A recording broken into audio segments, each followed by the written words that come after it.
Hey guys, and welcome back to episode 25 of Europe in Detail. In this episode, I build a raft of things like I normally do, but I guess the main focus here is on creating some nightlife. I really want to add some character to these blocks because there's so many of them now and some of them are looking very samey same. So yeah, let's inject some life into the streets here.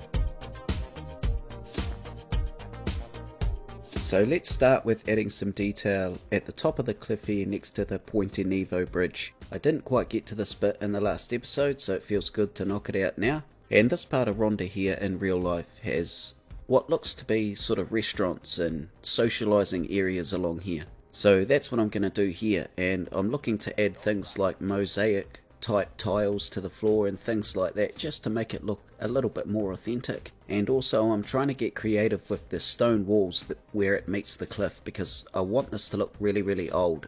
And to help achieve that, I've also added some scrub here to the top of the cliff where it meets these fences. And as we move along a bit further, I've used a prop tile wall here where it meets the cliff, and this is a really cool looking tile wall because it's all broken and bent and not square, which is perfect. I also try and add a couple of uniquely shaped gardens in here, and eventually I add in some white plastered walls as well and make a little custom second story restaurant.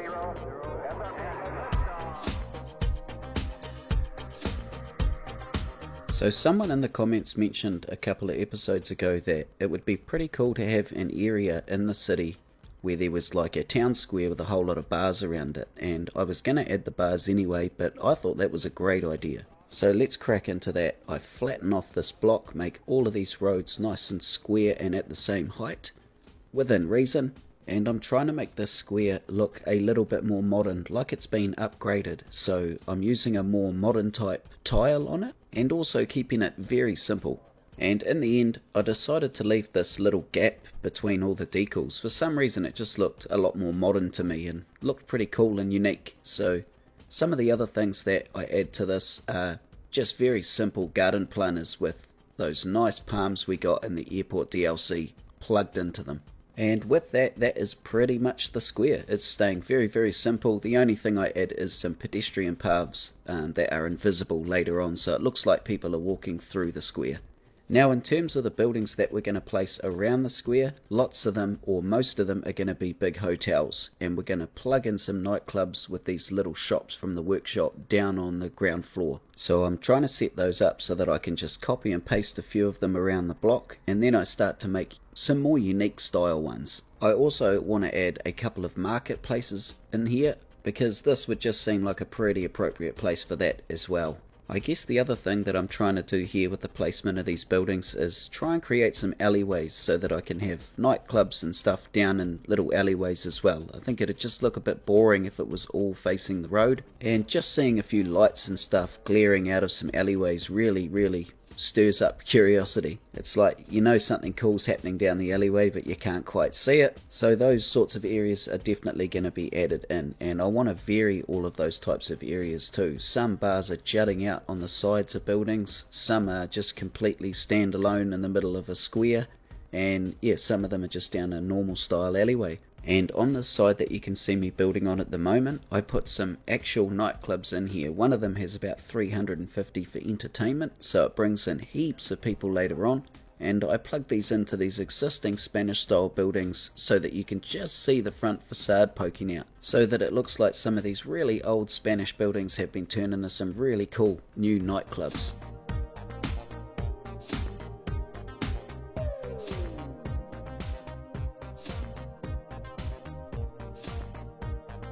So what sort of detail would we see out the fronts of these clubs? Well, for one, these are all built so that the front of them look beautiful. They want to welcome you in, so we're going to see really nice looking decals for tiles on the ground, nice looking fences, beautiful gardens, and of course all of the coloured lights and those sorts of things. I'm also adding lots of prop people in here to make it look like there's lines forming to get into the best clubs. Then I add things like awnings and club logos. You'll also notice that I've added speed humps to the road. It's to control the vehicle speed down here because it's a high pedestrian zone obviously. Some of the more unique clubs have like beer gardens out the front that are fenced off with people partying inside them, and then I can add things like all the neon lights and really bring it to life.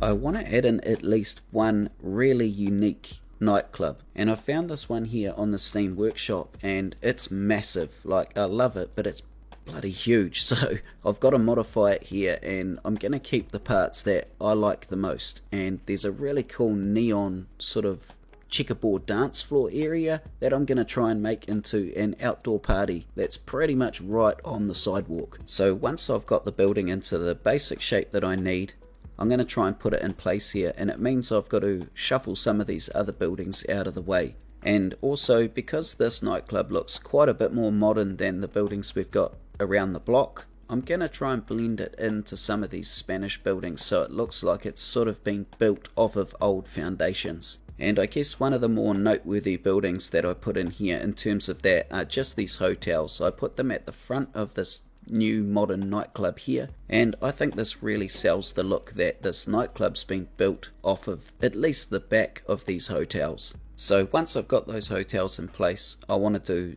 like a final sweep of the building with procedural objects on, just to make sure I haven't got any bits where they shouldn't be. And I found the logo from the nightclub right in the middle of the building, so I'm using procedural objects to pull that out and put it on the front of the building. It lights up really cool at night. I don't know if the name's 100% appropriate, but I'm going to go with it anyway, and to make it look like it's up here, I sort of put it on a frame later on, a metal frame, so it looks like it's being held up here. So you might also notice that there's part of this nightclub building behind the logo here that doesn't go all the way to the ground, and this is a really cool little opportunity to put a deep alleyway in here. So I'm going to add a few more of the hotels as we did earlier, but slightly skinnier or more narrow ones so they fit a bit more appropriate here, and I'm going to leave that open so the alleyway looks like it goes right in underneath the nightclub.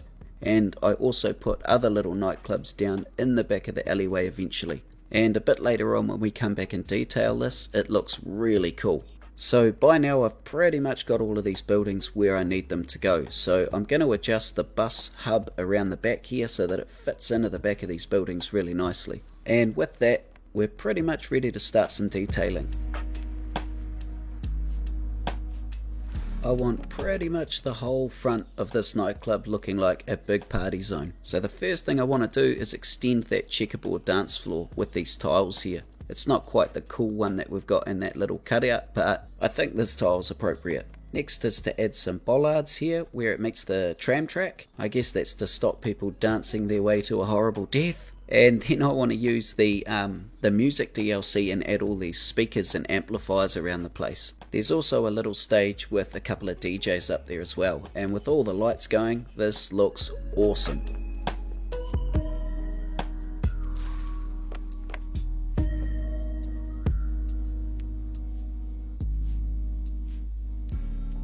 One thing I did fail to mention there is I plugged about 4 or 5 150 entertainment block services into that dance floor area, so it's full of people. So the last thing I want to do to this nightclub is I found these cool light beams on the workshop that I could turn to procedural objects, and then I've used the back and forth 2 module to make it move back and forth, so it looks like these beams of light moving back and forth Hollywood style on the top of the nightclub. And normally when I turn things to procedural objects they lose their luminosity, so I don't know how this is working, but I'm so stoked with how it comes out.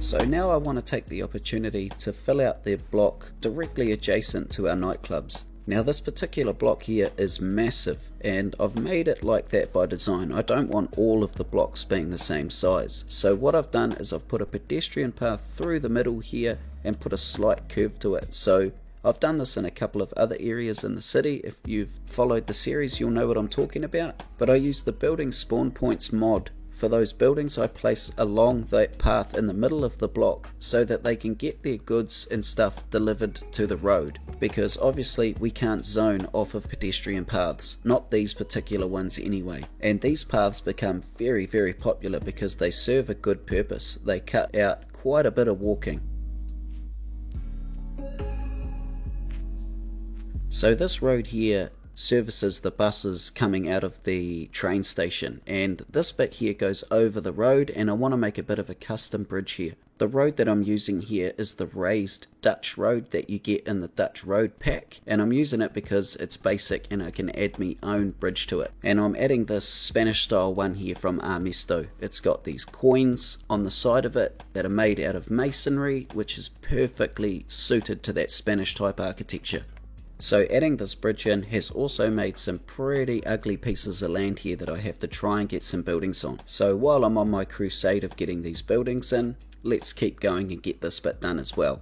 So because of the nature of the terrain here being quite steep, I've had to use a couple of procedural objects buildings in the middle of this small block. And that's solely because when we change these to procedural objects, they no longer flatten the terrain around them, and that can be problematic when you're building on this type of terrain. So once those buildings are in, we can come down here and detail some of these areas where the buildings meet the sidewalk. And this particular area here, I've left the buildings back quite away from the roadside so I can create this tiled walkway that spirals down in front of the buildings here. This is very, very simple. I also add some like garden planters up the edge of it and some nice trees, and that's pretty much it for this area here. And it looks really neat because it comes through one of the loops of the bridge. And once that bit's done, I pretty much carry on doing the same thing up a bit closer to the train station.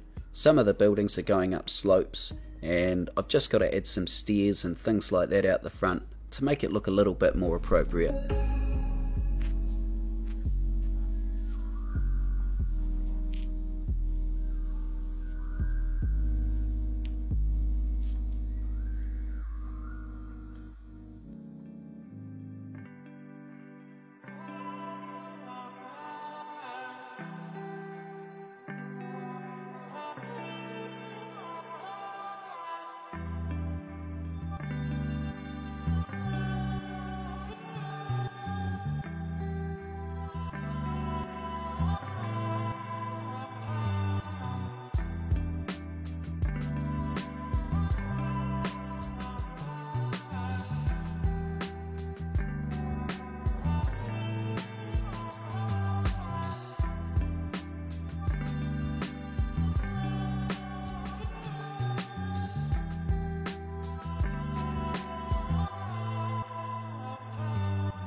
Hey guys, so here we are in a live play, and I really wanted to show you guys what the whole series looks like as a whole, not just, you know, in those cinematics I make in the episodes. So let's roll in and let's have a look at the first thing. It's going to be these new Ibiza buses that I've had someone on my Discord called Goody offer to make me, so thank you Goody. His name on Steam is Yawn K, and I've added him in the description of this video, so go and give these buses a like and give him a follow. These are pretty much the first thing that he's made. He's made a couple of other things, but judging by these, he's going to be a very, very good creator indeed. And these look really cool in this little wee part of the town here. Much more appropriate than the ones we had, and the writing on the side looks really cool. So Goody got a hold of me initially through my Discord, so guys, if you want to join my Discord and you've got any ideas, go for it. You can share some tips, you can share your screenshots, or you can just pop in and say g'day. So now I'm going to talk and show you guys a little bit about the future of the series. I've got a couple of things in mind, and we're going to start with the near future and end with the distant future, I guess. So let's go over to the mainland, and this is a good opportunity for you guys to observe some of the lag that I have to deal with. But this isn't a problem. I mean, you've seen how many props I've put down. If I'm putting that many down and not expecting lag, I'm pretty much insane. So this is no surprise, but this is what I work with. And the train station here is going to be the next thing that comes in the series, I guess. And I've got a guest builder coming in to do this for me, and that's why it's left very basic here. They are going to detail this up and put their spin on it, and they are very prominent within the City Skylines community, so I cannot wait to see their spin on this. So let's zoom out a little bit here and move upwards here. This is where I want to make the next town. I'm not going to give anything away on what it's based on, but this is where I want to put it, and it's beautiful lag-free territory at the moment, but I know that it won't be for long. So that's kind of the immediate future of the series and the distant future, I guess. And coming back over to the mainland here, you can see how large it's got. Like, this is by far the largest city in the series now, and I can probably call this a city now. And speaking of city, we have a name for it as well, and this was chosen by someone on my Discord as well, called Pinka Panda, and our little Rhondda base town is now named Acantilado, which basically translates to cliff in Spanish. So thank you, Pink Panda, for that great suggestion, and thank you to everyone for your suggestions. There were some really good ones. That was quite a difficult decision in the end. So let's quickly whip over to Borgovino. I want to show you guys where this sits in relationship to Acantilado, and I've got to say, it's really nice revisiting Borgovino. It's such a beautiful Italian vibe. It looks really nice. And when we zoom down the coast a little bit more, this is where Gottsburg is. This was the first little town that we started with. This is based on sort of German or Austrian architecture, very medieval, lots of stone, lots of masonry work, some very unique areas, and a ton of detail.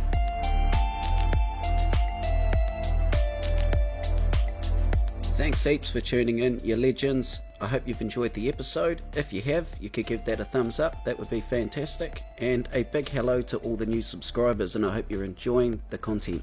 I will be creating a members only page very shortly that will have early access to all of my videos and stuff, so if you guys are interested in something like that, then join up. Anyways, look after yourselves guys, and I hope to see you on the next episode. Stay safe and peace out.